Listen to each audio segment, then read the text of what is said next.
Hi, greetings from the Pacific Northwest. Go here.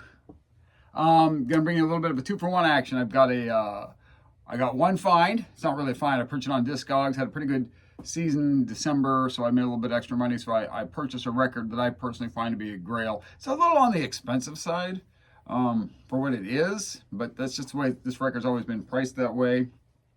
So I picked it up, and I'm going to show 6 records from my collection that survived the purge that I think are overrated. Kept them for some reason. Basically, when I was purging my records at the time, I had a good conversation with my friend Mark Ditch, Glass Orchid Aftermath, and he said there should be 2 reasons to keep a record. 1, you play it a lot and you like it.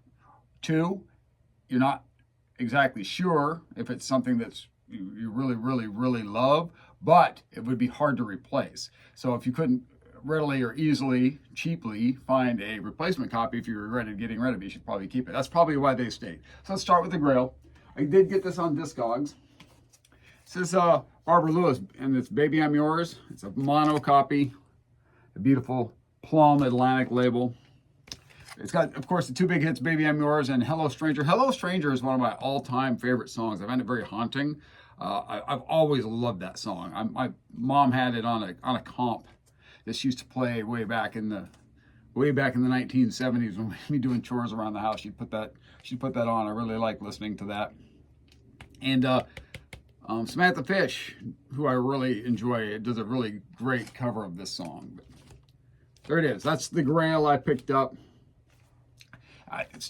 For my finds, it started me like a Johnny Cash song, one piece at a time. I got it one piece at a time, but it didn't cost me a dime. Anyhow, so 6 records that I find to be overrated.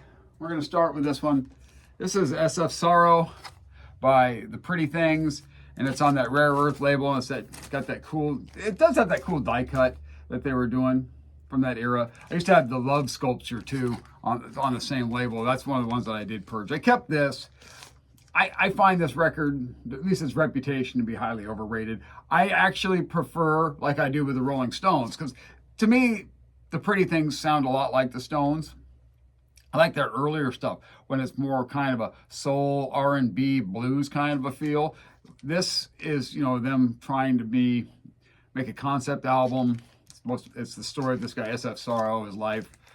It's also kind of psychedelic. It's not a bad album, but considering its reputation, I think it's vastly overrated. Next up, we got the Beach Boys, Pet Sounds. Outside of the 2 hits, which are Sloop John B. and it's the other one. That's the big hit on here. Should put my glasses on. You think I'd come into these things prepared, but I don't. Well, God only knows. God only knows. Outside of those 2 songs, this album's practically unlistenable. I don't find it that experimental. There's always that thing that the Beatles were trying to keep up with Brian Wilson here, and I just don't think so. It's a mono copy. I've actually given this record away one time, and the person I gave it to didn't want it. They gave it back, so I don't play it. If I want to hear those 2 songs, I play them on my phone when I'm at the gym working out. Pet Sounds, vastly overrated. This isn't one that was a great big seller or anything, but based on its reputation, especially the song Sister Ray that everybody seems to love. I can't stand that song. I don't even like this album. I don't like their first album either. There's a reason I purged all that Nico out of my collection too, because I don't like her or her stuff.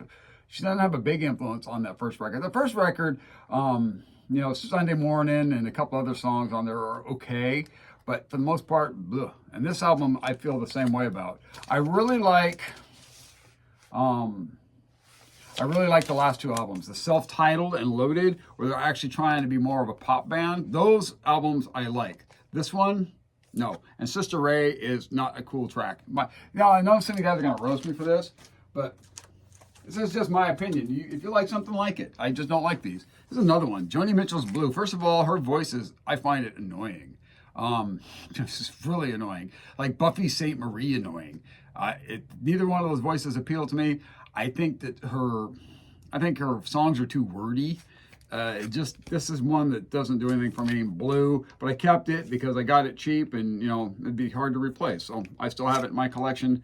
Not a fan. Blue. I got 2 more left to show. Kinks are the Village Green Preservation Society. This album, to me, I don't much care for Arthur.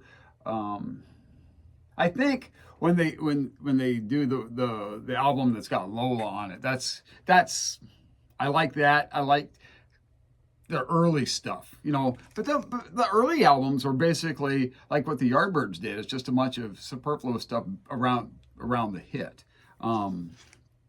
Guess I'm more of a hit guy, but this album never really spoke that to me that much. I've listened to it a few times and tried to get into it, but I still have it. Still probably keep it. And then probably the biggest disappointment in my collection to me is this. I like Van Morrison's work with them. It's amazing. I like his later stuff like Moon Dance and some of the other albums he did. But this album to me is pretentious garbage. I don't like it. There you have it. 6 albums from my collection. I did it in about 6 minutes. But you know, I'll probably keep them anyhow. We'll see you next time. I got a whole bunch of hockey cards in, but I don't think people care as much about the hockey cards. So, who knows? Maybe I'll do one later this week. We'll see. See you next time. Bye.